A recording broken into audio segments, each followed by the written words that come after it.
রাত পোহাবার কত দেরি পাঞ্জেরি, এখনো তোমার আসমান ভরা মেঘে সেতারা হেলাল এখনো ওঠেনি জেগে, তুমি বাস তুলে আমি দাঁড়টানি ভুলে, সম্মুখে শুধু অসীম কুয়াশা ঘেরি, রাত পোহাবার কত দেরি পাঞ্জেরি। এরকম রাত পোহাবার দেরি হতাশায় নিমজ্জিত হয়ে যদি একটা জাতি পতিত হয়, তাহলে কখনোই সে জাতির পরিবর্তন হয় না। আমাদেরকে বলতে হবে, আমাদেরকে বুঝতে হবে। আমরা দীপ্ত কণ্ঠে কবি নজরুলের কণ্ঠে কণ্ঠ মিলিয়ে বলবো, উষার দুয়ারে হানি আঘাত, আমরা আনিব রাঙা প্রভাত, আমরা টুটাবো তিমির রাত ও বাধার বিন্ধ্যাচল। আমরা সকল অন্ধকার বিদূরিত করে এই সমাজ ব্যবস্থাকে আলোর পথ দেখাবো। সবাই একসাথে মিলে কাঁধে কাঁধ মিলিয়ে এই জাতিকে গড়ে তুলবো। আমাদের শিক্ষা, আমাদের নৈতিকতা, আমাদের মনন মেধার সমন্বয়ে একটা জাতি গঠিত হবে। আল্লাহ রাব্বুল আলামিন আমাদেরকে সেভাবে গড়ে ওঠার তৌফিক দান করুন। রাসূলুল্লাহ সাল্লাল্লাহু আলাইহি ওয়াসাল্লাম, ইন্না আসদাকাল হাদিসি কিতাবুল্লাহ ওয়া আহসানাল হাদি হাদি মুহাম্মাদিন সাল্লাল্লাহু আলাইহি ওয়াসাল্লাম, আশারুল উমুরি মুহদাসাতুহা ওয়া কুল্লু মুহদাসাতিন বিদআহ ওয়া কুল্লু বিদআতিন দালালাহ ওয়া কুল্লু দালালাতিন ফিন্নার। আল্লাহুম্মা ইন্নী আস্তাগফিরুকা বিইলমিক ওয়া আস্তাগদিরুকা বিকুদরাতিক ওয়া আসআলুকা মিন ফাযলিকাল আযীম ফাইন্নাকা তাকদিরু ওয়া লা আকদিরু ওয়া তা'লামু ওয়া লা আ'লাম ওয়া আনতা আল্লামুল গুয়ুব। কুড়িগ্রাম পলিটেকনিকের উদ্যোগে আয়োজিত আজকের পলিটেকনিকের প্রথম বর্ষের শিক্ষার্থীদের নিয়ে নবীন বরণ অনুষ্ঠানের সম্মানিত অতিথিবৃন্দ, উপস্থিত সাংবাদিক বন্ধুগণ, আজকের প্রোগ্রামের মধ্যমণি প্রিয় শিক্ষার্থী বন্ধুরা, আসসালামু আলাইকুম ওয়া রাহমাতুল্লাহি ওয়া বারাকাতুহু। আপনারা ভালো আছেন সবাই? কথা শুনতে শুনতে তো ক্লান্ত হয়ে পড়ছেন না? শেষ করতে পারলেই এখন বেশি তালি পাওয়া যাবে। আপনি যত তাড়াতাড়ি শেষ করবেন তালির পরিমাণ তত বেশি হবে। এখন আমাদের এই প্রোগ্রামটা আমরা তো একটা উদ্দেশ্য নিয়ে সাজাই আপনাদের জন্য। উদ্দেশ্যটা হচ্ছে আপনাদেরকে এখান থেকে কিছু দেয়ার, কিন্তু সবাই আসলে সব কিছু নিতে পারে না। এক একজনের এক একটা পারপাস নিয়ে প্রোগ্রামে উপস্থিত হয়। আমি একটা গল্প বলি, প্রায় যে এক এলাকায় একজন ডাক্তার একবার চিন্তা ভাবনা করলো, ওই এলাকায় যত মানুষ মদ্যপায়ী আছে তাদের মদ পান থেকে বিরত রাখার জন্য কি করা যায় সেটা একটা চিন্তা ভাবনা করলো। তো সে চিন্তা ভাবনা করে দেখলো, মানুষকে যদি দাওয়াত দিয়ে নিয়ে এসে সুন্দরভাবে একটু বোঝানো যায় তাহলে সেটা বুঝবে। এই কারণে সে একটা 5 স্টার হোটেল ভাড়া করলো। ভাড়া করে সবাইকে ডাকলো, ইনভাইটেশন কার্ড দিল সবার কাছে, এবং খুব চমৎকারভাবে সেই কার্ডে লেখা থাকলো, সম্মানিত অতিথি, আগামীকাল বিকেল 4 ঘটিকায় অমুক হোটেলে আপনার আমন্ত্রণ। সম্মানিত অতিথি, আপনি উপস্থিত হয়ে সশরীরে আমাদেরকে সম্মানিত করবেন। এখন সে এই কার্ডটা পাওয়ার পরে খুবই গর্ববোধ করছে। মদ খাওয়া লোকের দাওয়াত দেয় সহজে মানুষ, মাতাল টাতাল। একটা দাওয়াত যেহেতু পাইছে, সে খুব আনন্দের সাথে আসছে। সে চিন্তা করছে এতদিন বাংলা মদ খেলেও আজকে অন্তত 5 স্টার হোটেলে গিয়ে এটা বিদেশি কিছু একটা পাওয়া যেতে পারে। তো সে নিয়ত করে গেছে সহি নিয়াতে। এবং ডাক্তার এরকম একটা সেমিনার করে সামনে হচ্ছে 2টা টিউব রাখলো, ভ্যাকিউম টিউব। এর মধ্যে একটার মধ্যে রাখলো হচ্ছে মদ, আর একটার মধ্যে রাখলো হচ্ছে নির্ভেজাল পানি, একেবারে মিনারেল ওয়াটার। এরপরে কেঁচো ধরে নিয়ে আসলো ডাক্তার 2টা, নিয়ে এসে একটা কেঁচো রাখলো মদের ভিতরে আর একটা কেঁচোকে দিল পানির ভিতরে। এখন ডাক্তার বলছে যে আপনারা একটু খেয়াল করে দেখেন এই মদের ভিতরে যে কেঁচোটিকে দেয়া হয়েছে তার কি অবস্থা হয়, আর পানির মধ্যে যে কেঁচোটি আছে তার কি অবস্থা হয়। তো কিছুক্ষণ পরে দেখা গেল মদের মধ্যে অ্যালকোহলের তেজস্ক্রিয়তার কারণে সে পানির সাথে মদের সাথে মিলেমিশে একাকার হয়ে গেল, কেঁচো একবার খণ্ড বিখণ্ড হয়ে মদের সাথে মিলে গেল। কিন্তু পানির মধ্যে মিনারেল ওয়াটারে যে কেঁচোটা আছে সে দিব্যি ঘোরাফেরা করছে। এক্সপেরিমেন্ট শেষ হলো। এখন ডাক্তার অডিয়েন্সকে ডেকে বলছে যে আপনারা বলেন তো এই এক্সপেরিমেন্টের মাধ্যমে আপনারা নিজেরা কি বুঝলেন। কেউ কোনো কথা বলে না, কেউ কিছু বুঝতে পারতেছে না আসলে। তো পিছন থেকে একজন মদ্যপায়ী দাঁড়িয়ে বলছে যে ডাক্তার সাহেব, মদ খেলে পাকস্থলীতে কেঁচো জন্মায় না। বুঝতে পারছেন? ডাক্তার হতাশ হলো, মাথায় হাত দিয়ে বসে পড়ল। এত টাকা খরচ করে 5 স্টার হোটেলে নিয়ে আসলাম, এত সুন্দরভাবে বুঝাইলাম, আর বুঝলোটা কি? যার মনে যা ফাল দিয়ে ওঠে তা, যে যা চিন্তা করে এর বাইরে সে যেতে পারে না। তা আপনি তো এখানে একটা মাইন্ড সেট আপ নিয়ে আসছেন যে শিবির এইখানে ডাকছে, যাই একটু নাস্তা পানি দিবে, একটা গোলাপ ফুল দিল, একটা ক্রেস তো আজকে নাই, এমনি ছোট একটা বই খাতা ধরাই দিয়ে বিদায় দিয়ে দিবে। এখন এই গিফটের ভলিউম দেখে হয়তো মন খারাপ হইতে পারে। আসলে ছাত্র শিবিরতে এত টাকা পয়সা নাই, আমাদের তো ছাত্ররাই আমরা সংগঠন করি, আমাদের কন্ট্রিবিউশন দিয়ে এই সংগঠনটা চলে, অল্প অর্ধেক যা টিউশনি করে যা ইনকাম হয়। সুতরাং ছাত্র শিবির যে অনেক কিছু আপনাদেরকে নিয়ে এসে রমরমা পরিবেশে এক একজনকে বিরিয়ানি টিরানি খাওয়ানোর সুযোগ আমাদের হাতে আসলে কম। এজন্য অনেকের মন খারাপ হবে, যাওয়ার সময় গালি দিতে দিতে যাবেন যে খাইয়ে কাজ পায় না, ঢাকা থেকে মেহমান আইছে, আইসা গাদি গাদি কথা শোনাই দিয়ে এরপরে আমার কিছু একটা ধরাই বিদায় দিয়ে দিল, এরপরে আর ডাকুক দেখি যাবানি, এরকম মনোভাব আছে নাকি আপনাদের? অনেকের মুখ বন্ধ হয়ে আছে, তার মানে আছে মনোভাব, এখনো আছে। তো যাদের আছে তাদের জন্য তো আল্লাহর কাছে দোয়া করি, আপনাদের এই জাতীয় প্রোগ্রামগুলো আপনাদের জীবনের জন্য সহায়ক হবে ইনশাআল্লাহ। আমরা আপনাদের জন্য এই স্টেজ যেটা আপনারা পার হয়ে আসছেন, স্টেজটা পার হয়ে আসার কারণে কিছু অ্যাডভাইস আপনাদেরকে এই প্রোগ্রামের মধ্য দিয়ে ইসলামী ছাত্র শিবির দেয়, তার দল ভারী করার জন্য আজকের এই প্রোগ্রামে আপনাদেরকে ডাকে নেয়। আপনাদের কাছে একটা গোলাপ ফুল দিছে না? আছে ফুলটা আপনাদের কাছে? এই তো উঠান তো সবাই, সবাই একটু ফুলটা উঠান তো সবাই। সবাইকে যদি না দেয় কর্তৃপক্ষ, সবাইকে একটু ফুলটা দেন। একটা গোলাপ ফুল অনেকেই তো উঠান নেই, তাকে দেয়নি। সবাই একটু উঠান, এই ভিডিও করবে, সুন্দর লাগবে। একটু নাড়ান, মনে হয় যে বাগানে আছি আমরা, বাগানে ফুল নাড়ানাড়ি হচ্ছে, খুবই চমৎকার লাগছে। আপনারা কি দেখতে পাচ্ছেন চমৎকার এই দৃশ্য? তাহলে হাত নামান। দৃশ্যটা কিন্তু আমি উপভোগ করতে পারলাম, আমার ওই অডিয়েন্সে যারা আছে তারা কিন্তু উপভোগ করতে পারছে, কিন্তু আপনি আসলে উপভোগ করতে পারেন নাই। এই এক্সপেরিমেন্টের মাধ্যমে দুইটা লেসন আছে। আপনাদের কাছে যে ফুলটা দেয়া হয়েছে, এটা যদি অনেক পুরাতন, রুগ্ন, শুষ্ক, নষ্ট, পচা একটা ফুল আপনার হাতে দেয়া হতো, আপনি কি আপনার হাতে এই ফুলটা রাখতেন? আসলে ছুঁড়ে ফেলে দিতেন। যে দিছে দেওয়ার সময় বলতেন ভাই এগুলো দেওয়ার চাইতে না দেওয়া ভালো, এগুলো দিও না তুমি। কিন্তু আপনার ফুলটা দেখে কিন্তু আকর্ষণ বেড়েছে, এবং এই ফুলটা নিয়ে আপনি বাড়িতে যখন যাবেন দেখবেন আপনার কাছে আমার এরকম সংবর্ধনা যখন দিত আর ফুল দিত, রজনীগন্ধার স্টিক, গোলাপ ফুল, আমি বাসায় গিয়ে আম্মারে বলতাম যে আমারে আগে একটা টব দাও, পানি দাও, এই ফুলটারে আমি প্রিজার্ভেশন করে রাখবো। আমি জানি এই ফুলটা আসলে 2 দিন 3 দিন পরে পচে যাবে, কিন্তু আমার আয়োজন দেখে আম্মা বলতে যে এটা কি অনেক দিন বেঁচে থাকবে, তুই এত, মানে অনেক সময় টব যখন পেতাম না তখন হচ্ছে বোতল কাটতাম, বোতল কেটে এর ভিতরে পানি ভরে এরপরে আমার যে পড়ার টেবিল তার এক কোণে সুন্দর করে এটা সাজিয়ে রাখতাম। আমি মনে করতাম যে এই ফুলটা আসলে অনেক দিন বেঁচে থাকবে, কিন্তু এটা বাঁচে না। 5 দিন 7 দিন পরে এটা আস্তে আস্তে তার রূপ রস হারিয়ে ফেলে। তার মানে এইটার সাস্টেনেবিলিটি আসলে কম।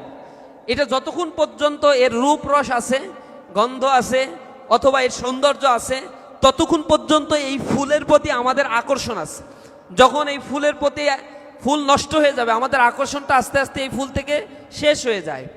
দ্বিতীয় হচ্ছে আপনাদের কাছে আমি যখন এরকম নাড়াতে বললাম, উপর থেকে আমার দেখতে খুবই ভালো লাগছে, এখানে ভিডিও করা হয়েছে, ভিডিওটা আপনারা যখন দেখবেন আপনি চিন্তা করবেন যে আল্লাহ, এই প্রোগ্রামে আমি ছিলাম, এত সুন্দর একটা প্রোগ্রাম, এখানে এরকম ফুল নাড়াইলে এত সুন্দর দেখা গেছে, অথচ আমি বসে থেকে এরকম কোনো ফ্লেভারই পাইনি। আসলে আপনি যে স্টেজে বসে আছেন সবাই একই রিদমে বসে আছেন, একই ফ্লেভারে, একই লেভেলে বসে আছে। এর ফলে আপনি আপনার সামনের জনেরটা দেখতে পান, আপনার পেছনের জনেরটা দেখতে পান, কিন্তু হোল সবারটা আপনি আসলে দেখতে পান না। কিন্তু আমি এই যে উপরে বসে আছি, উপরে দাঁড়িয়ে আছি, উপরে ভাইয়ারা বসা আছে, এখান থেকে আবার সবাইকে দেখা যাচ্ছে। সুতরাং এখানে সিচুয়েশন হচ্ছে দুইটা। এক হচ্ছে আমাকে, যেহেতু আমি উপরে আছি, আমি সবাইকে দেখতে পাচ্ছি, সৌন্দর্যটা আমি এখান থেকে গ্রহণ করতে পারছি। আমরা যেহেতু বিশ্ববিদ্যালয়ে পড়াশোনা করেছি, আপনাদের মতো লক্ষ লক্ষ ছাত্রদেরকে আমরা পরিচালনা করছি, সুতরাং আমাদের কাছে এমন কিছু তথ্য আছে যে তথ্যটা আসলে এই লেভেলে আপনার কাছে নাই। আপনার জীবন গঠনের জন্য এমন কোনো ফর্মুলা যেগুলো আপনার জানা প্রয়োজন, যা আপনার সামনের দিনগুলোকে মসৃণ করবে, সেই জিনিসটা অনেকেই জানে না, যার ফলে সে ঝরে পড়ে যায়। এখন আপনাকে আমি সেই কিছু জিনিস অ্যালার্ম করার জন্য, সতর্ক করার জন্য সেগুলো কিছু বলার চেষ্টা করব। এবং আপনি মনে রাখবেন, আপনি যতক্ষণ পর্যন্ত নিজের জীবনকে ফুলের মতো করে সুশোভিত রাখতে পারবেন, এই সোসাইটি ততক্ষণ পর্যন্ত আপনাকে অ্যাকসেপ্ট করবে। যখন আপনার রূপ রস, আপনার যৌবন, আপনার জৌলসতা সব নষ্ট হয়ে যাবে, ওই ফুলটাকে যেমনিভাবে আপনি নষ্ট হয়ে গেলে আপনার টেবিলে আর সংরক্ষণ করে রাখেন না, আপনি ফেলে দেন, তেমনিভাবে এই সোসাইটি ঠিক আপনাকে ওইভাবেই ফেলে দেবে যেমনিভাবে ওই ফুলের রূপ রস নষ্ট হয়ে গেলে আপনি ফুলটাকে ফেলে দেন। এখন সোসাইটিকে টিকে থাকতে গেলে আপনার নিজের ক্যাপাবিলিটি, ক্যাপাসিটি, স্কিলনেসকে ডেভেলপ করার কোনো বিকল্প নাই। সেই জিনিসটাকে ডেভেলপ করার জন্যই ইসলামী আন্দোলন বা ইসলামী ছাত্র শিবির আপনাদেরকে হেল্প করে বা সহযোগিতা করে, এবং সেই প্রোগ্রামটাই কিন্তু এইখানে আপনাদেরকে ডাকা হয়েছে। দেখেন, আমাদের বাংলাদেশে অনেকগুলো ক্রাইসিস আছে, এই ক্রাইসিসগুলোকে ওভারকাম করে আমি তো এইখানে যারা বসে আছি একটা রঙিন স্বপ্ন নিয়ে এখানে আমরা সবাই আসছি যে আমরা ডিপ্লোমা পাস করব, এরপরে বিএসসি ইঞ্জিনিয়ারিং পড়ব, বিএসসি পাস করার পরে ইঞ্জিনিয়ার হিসেবে বিভিন্ন প্রতিষ্ঠানে আমি যোগদান করব, সেখান থেকে আমার নামের আগে বলবে ইঞ্জিনিয়ার অমুক, ইঞ্জিনিয়ার তমুক, লাক্সারিয়াস একটা লাইফ হবে, বিদেশে হায়ার স্টাডি করতে যাব, মাল্টি ন্যাশনাল কোম্পানিতে জব করব, নতুন নতুন জিনিস আবিষ্কার করব। কত শত স্বপ্ন আমার বুকে আমি বুনেছি, কিন্তু আপনি কি জানেন আপনার এই স্বপ্নটা ভেঙে যেতে পারে আপনার অদূরদর্শিতা, আপনার প্রস্তুতির গ্যাপের কারণে, অল্প কিছুদিনের ব্যবধানে। ঘটনা আসলে কি ঘটতে পারে, আমার দেশ আসলে আপনাকে কতটুকু দিতে পারবে সেই জিনিসটা আপনাকে জানা উচিত, এবং এখন থেকেই সেই প্রিপারেশনটা নেওয়া উচিত, যেটা হয়তো আপনার শিক্ষকেরা আপনাকে ওইভাবে খোলামেলা বলবে না, আপনার বাবা মা বা পরিবারের কাছ থেকে সেই জিনিসটা আপনি শুনবেন না, যে জিনিসটা আজকে আপনাদেরকে সতর্ক করার জন্য আমরা এখানে ডেকে নিয়ে আসছি। শীতোষ্ণ মণ্ডলীয় অঞ্চলগুলোতে ডাইনোসরের বসবাস ছিল। পৃথিবী যখন গ্লোবালাইজেশন আর টেম্পারেচার হট হওয়ার কারণে, সি লেভেল রেইজ করার কারণে, গ্লোবাল ওয়ার্মিংয়ের কারণে সারা পৃথিবীর তাপমাত্রা যখন অনেক বেশি বেড়ে যাচ্ছে, সি লেভেল রেইজ করছে, বন বাদার সবগুলো ভেঙে চুরে খান খান হয়ে যাচ্ছে, তখন এই ডাইনোসর পৃথিবীর আবহাওয়ার সাথে অ্যাডাপ্ট করতে না পেরে পৃথিবী থেকে তারা হারিয়ে গেছে। কিন্তু এই পৃথিবীতে তেলাপোকা ছিল হাজার হাজার হাজার হাজার বছর ধরে, সে তেলাপোকা এখনো টিকে আছে, কিন্তু হস্তির পরিমাণ কমে যাচ্ছে, কারণ তাদের বসবাসের জন্য যে এনভায়রনমেন্ট থাকা দরকার ছিল সেটা নাই, আর পরিবর্তিত এনভায়রনমেন্টে তারা নিজেদের মধ্যে সেই অ্যাডাপ্টেশন কোয়ালিটিও ডেভেলপ করতে পারে না, যার ফলে বলা হয় যে অতিকায় হস্তি লোপ পাইয়াছে কিন্তু তেলাপোকা এখনো টিকিয়ে আছে। তেলাপোকার বৈশিষ্ট্য হলো শীত আবহাওয়ার মধ্যে সে টিকে থাকতে পারে, স্যাঁতসেঁতে আবহাওয়ার মধ্যে টিকে থাকতে পারে, প্রচণ্ড গরমের মধ্যেও, দাবদাহের মধ্যেও তারা টিকে থাকতে পারে। এ কারণে তার এই অ্যাডাপ্টেশন কোয়ালিটির কারণে পৃথিবীতে সে সাস্টেইন করছে, এবং আশঙ্কা করা হচ্ছে পৃথিবীর শেষ দিন পর্যন্ত এই তেলাপোকা টিকে থাকতে পারবে, কারণ তার শরীরের মধ্যে আল্লাহ রব্বুল আলামিন সেই অ্যাডাপ্টেশন কোয়ালিটি দিয়ে দিয়েছে। আপনার সমাজ ব্যবস্থায় আপনি তখনই টিকে থাকতে পারবেন যখন সমাজের চাহিদা অনুযায়ী আপনি নিজেকে গড়ে তুলতে পারবেন। আপনি যখন নিজেকে গড়ে তুলতে পারবেন না, তখন আপনি সমাজ থেকে ছিটকে পড়ে যাবেন। আইনস্টাইনের একটা বক্তব্য আছে, তিনি বলেছেন, life is like riding a bicycle, to keep your balance you must keep moving. জীবনটা হচ্ছে একটা বাইসাইকেলের মতো, যদি তুমি এই বাইসাইকেলের প্যাডেলটি ঘোরাতে পারো, ইউ মাস্ট কিপ মুভিং, তুমি ব্যালেন্স ঠিক রাখতে চাও তাহলে তোমাকে অবশ্যই বাইসাইকেলের প্যাডেলটি ঘোরাতে হবে। যদি তুমি বাইসাইকেলের প্যাডেল না ঘোরাও আর যদি চিন্তা করো তুমি স্টিল থাকবা, তোমাকে হেল্প নিতে হবে, হয় ওই যে স্ট্যান্ডের হেল্প নিতে হয়, অথবা ডাবল স্ট্যান্ডের বাইরে গিয়ে তোমাকে প্যাডেল ঘোরাতে হয়, না হলে তুমি ডান দিকে কাত হয়ে যাবা অথবা বাঁ দিকে কাত হয়ে পড়ে যাবা। জীবনের এই চলার পথে এখন তোমাকে কি ধরনের স্ট্রাগল সামনে আসছে, এখান থেকে এখন লেসন নিয়ে তোমাকে সামনে এগিয়ে যেতে হবে। তুমি যদি মনে করো এই যে এসএসসি পাস করছি, কতই বা বয়স হইলো, এখন আর এগুলা নিয়ে চিন্তা করে লাভ কি, বাপের হোটেলে খাচ্ছি, মায়ের হোটেলে ঘুমাচ্ছি, এগুলা নিয়ে চলছি ফিরছি ভালোই, কলেজে আসছি, গুন্ডামি করব একটু, এরোর পিছনে একটু ঘুরবো, এরপরে মারামারি করব, খেলাধুলা করব, লাইফ ইজ এনজয়িং ম্যাটার। এইটা আমাদের এখন সাইকোলজিতে ভালোভাবে খেপছে। এবং পলিটেকনিকের স্টুডেন্টরা যে পরিমাণে মারামারি করে, বাংলাদেশের অন্য কোনো ইনস্টিটিউটে ছাত্ররা এত মারামারি করে না। কারণ কেবল এসএসসি পাস করে আসে, রক্ত গরম, ফিউচার নিয়ে এত ভাবার সময় নাই।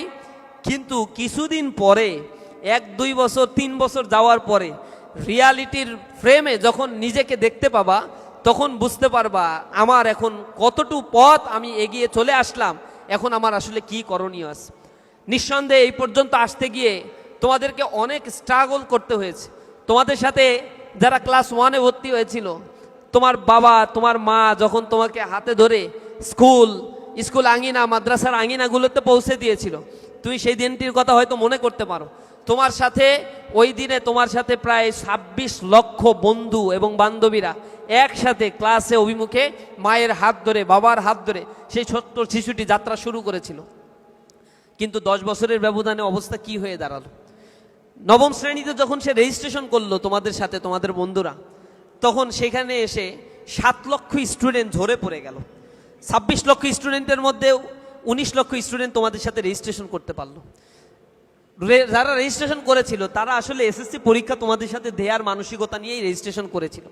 কিন্তু 2 বছর এসএসসি পরীক্ষায় আসতে আসতে সেখান থেকে কয়েক হাজার স্টুডেন্ট, অন্তত 8 থেকে 10,000 স্টুডেন্ট ঝরে পড়লো, যারা আসলে পরীক্ষায় অংশগ্রহণ করতে পারে নাই। কেউ হচ্ছে মৃত্যুবরণ করেছে, কেউ অসুস্থ হয়ে ঘরের আঙিনায় রয়েছে অথবা হাসপাতালের বেডে কাতরাচ্ছে, আর কেউ দারিদ্রতার কষাঘাতে নিমজ্জিত হয়ে তার পারিবারিক ব্যস্ততায় পরিবারের হাল ধরতে হয়েছে। আল্লাহ রাব্বুল আলামিন সেখান থেকে তোমাকে বাছাই করে 19 লক্ষ স্টুডেন্ট যারা এসএসসি পরীক্ষা দিয়েছে সেই কাতারে তোমাকে সুস্থতার সাথে অংশগ্রহণ করার তৌফিক দিয়েছে। কিন্তু দুর্ভাগ্য, তোমার সাথে আবার যারা যাত্রা শুরু করেছিল তাদের মধ্যে মাত্র 13 লক্ষ স্টুডেন্ট পাশ করেছে। সেখানে আবার 6 লক্ষ বা 7 লক্ষ স্টুডেন্ট তোমার সাথে এসএসসি পাশই করতে পারে নাই। তার মানে ওই 1 ক্লাস থেকে যাত্রা শুরু করে তোমার সাথে এসএসসি পর্যন্ত আসতে গিয়ে অর্ধেক স্টুডেন্ট যাদের শিক্ষা জীবনের সমাপ্তি ঘটেছে, এখন তুমি আবার যাত্রা শুরু করেছো এক অজানা গন্তব্যের দিকে। কারণ এই দেশে শিক্ষিত হওয়ার পরে বেকারের পরিমাণ অনেক বেড়ে যায়।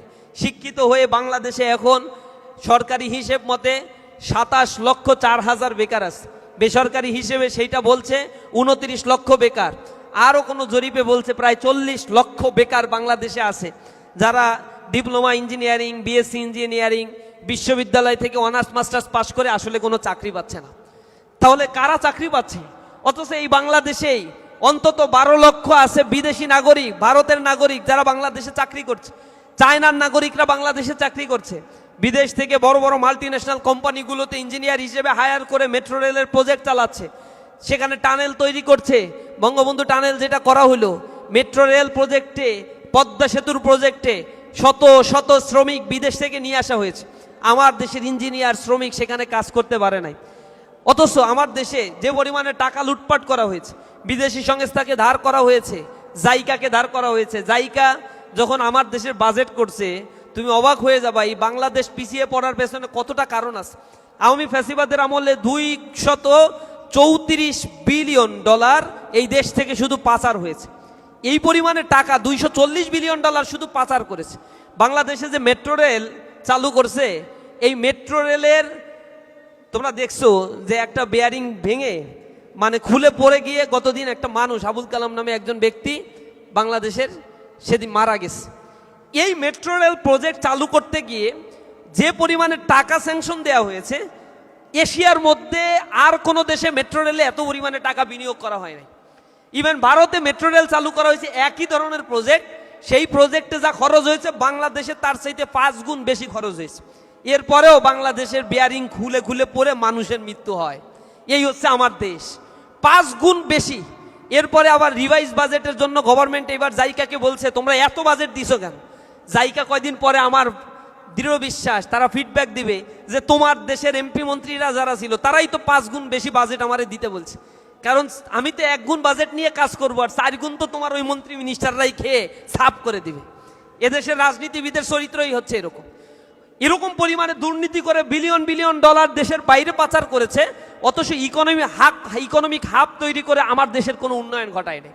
এই তিস্তা প্রকল্প বাস্তবায়ন করার মধ্য দিয়ে এই উত্তর অঞ্চলকে যে পরিমাণে উর্বর করে ইকোনমিক জোন তৈরি করে ছাত্রদের কর্মসংস্থান তৈরির সুযোগ ছিল, তার শিকেভাগও না করে মেট্রো রেল প্রজেক্ট, এরপরে পদ্মা সেতু, এরপরে টানেল, এরপরে মহা প্রজেক্ট চালু করে উন্নয়নের মহাসড়কে জাতিকে উঠিয়ে দিয়ে তলা ফাঁকা করে সব কিছু নিয়ে উজাড় করে দিয়েছে এই ফ্যাসিবাদ।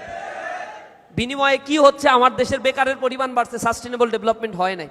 হাতে গোনা কিছু ডেভেলপমেন্ট আমার দেশে হয়েছে, বাহ্যিক ডেভেলপমেন্ট, কিন্তু জনগণের পেট এখনো ক্ষুধার্ত অবস্থায় আছে। এদেশের এখনো পর্যন্ত প্রায় 50% উপরে মানুষ যারা দারিদ্র্য সীমার নিচে বসবাস করছে। দেশের তরুণ সমাজকে ইউটিলাইজ করা হচ্ছে না, অথচ বর্তমানে এই বাংলাদেশে কর্মক্ষম যুবকের পরিমাণ 65%। এই কর্মক্ষম যুবকের যে পরিমাণে কর্মসংস্থানের দরকার ছিল তাদেরকে সেভাবে ট্রেন আপ করা হচ্ছে না। তুমি জানো না এই কারিগরি শিক্ষার কতটা গুরুত্ব, যেই গুরুত্বের অংশীদার তুমি হয়েছো, কিন্তু এই রাষ্ট্র তোমাকে মূল্যায়ন করতে পারবে না। আমরা দেখেছি পৃথিবীতে 40-50 বছরের ব্যবধানে যারা উন্নতির স্বর্ণশিখরে আরোহণ করেছে। দ্বিতীয় বিশ্বযুদ্ধের ইতিহাস তোমরা পড়েছো, হলোকাস্টের ইতিহাস তোমরা পড়েছো। সেখানে দ্বিতীয় বিশ্বযুদ্ধে অন্তত 5 থেকে 7 কোটি মানুষ মৃত্যুবরণ করেছে। সেই যুদ্ধে জার্মানি ক্ষতবিক্ষত হয়েছে। দ্বিতীয় বিশ্বযুদ্ধে জার্মানি অক্ষশক্তি ছিল, সেই জার্মানি যুদ্ধ বিধ্বস্ত হয়ে যখন জাতিগতভাবে পতিত হয়েছে, অর্থনৈতিকভাবে ধ্বংসপ্রাপ্ত হয়েছে, সেই জার্মান জাতি মাত্র 20 বছরের ব্যবধানে আজকে পৃথিবীকে আবার নেতৃত্ব দিচ্ছে। এর পিছনে মূল কারণটা কি জানো? জার্মান জাতির 73% কারিগরি শিক্ষায় শিক্ষিত। সে দেশের ইনস্টিটিউটগুলো এমনভাবে গড়ে তোলা, মাত্র 27% ছাত্রছাত্রী পাবা যারা বাংলা, ইতিহাস মানে তাদের জার্মান ভাষা, তারপরে হিস্ট্রি, এরপরে হচ্ছে সোশ্যাল সায়েন্স, পলিটিক্যাল সায়েন্স, এই জাতীয় সাবজেক্টগুলো পড়ে। এই সাবজেক্টগুলো এত লিমিটেড, ওই রাষ্ট্রের জন্য কতজন সোশ্যাল সায়েন্টিস্ট প্রয়োজন, অতজনের জন্যই সোশ্যাল সায়েন্স বরাদ্দ। এর বেশি আগানে বাগানে রাস্তাঘাটে সোশ্যাল সায়েন্স পড়ায়, এরপরে তারা বোঝা তৈরি করে না রাষ্ট্রের জন্য। তারা কি করে? ছোটবেলা থেকেই একটা ছাত্রকে কারিগরি শিক্ষায় শিক্ষিত করে, বড় বড় ইউনিভার্সিটি তৈরি করে রাখছে। জার্মানিতে যাওয়ার সুযোগ থাকলে সেখানে পড়াশোনা তোমাদের জন্য কিন্তু ফ্রি। শুধু জার্মান ভাষাটা যদি তুমি শিখতে পারো, ডিপ্লোমা পাস করার পরে জার্মানিতে তুমি যাবা, ওইখানে তোমার লেখাপড়ার খরচ একেবারেই ফ্রি। এরপরে তুমি অতিরিক্ত ইনকাম করতে পারবা, কারণ পার্ট টাইম কাজের সুযোগ আছে। এরপরে তুমি দেশেও পাঠাইতে পারবা, প্রতি মাসে অন্তত 20,000, 30,000, 40,000, কেউ যদি ভালো দক্ষতা সম্পন্ন হয় 1 লাখ, 1.5 লাখ, 2 লাখও পাঠাইতে পারে। নিজেও চলে, পড়াশোনাও করে, দেশের বাইরে দেশে টাকাও পাঠাতে পারে, কারণ ওইখানে লেখাপড়া ফ্রি। জার্মান জাতি লেখাপড়ার পেছনে এত বেশি ইনভেস্ট করেছে, কারিগরি শিক্ষা কর্মক্ষেত্র এত বেশি বানিয়েছে, বিদেশ থেকে তার রপ্তানি করতে হয় না, অনেক জিনিস নিজে মেশিনারি উৎপাদন করতে পারে। তার শ্রমিকদেরকে দক্ষ করে আজকে দ্বিতীয় বিশ্বযুদ্ধে ক্ষত বিক্ষত সেই জার্মান জাতি আজকে পৃথিবীতে আবার ইউরোপের সেই একটা উন্নতশীল একটা জাতিতে পরিণত হয়েছে। তুমি দ্বিতীয়তে যাও জাপান, দ্বিতীয় বিশ্বযুদ্ধে হিরোশিমা নাগাসাকিতে লিটল বয় আর ফ্যাটম্যান নিক্ষেপ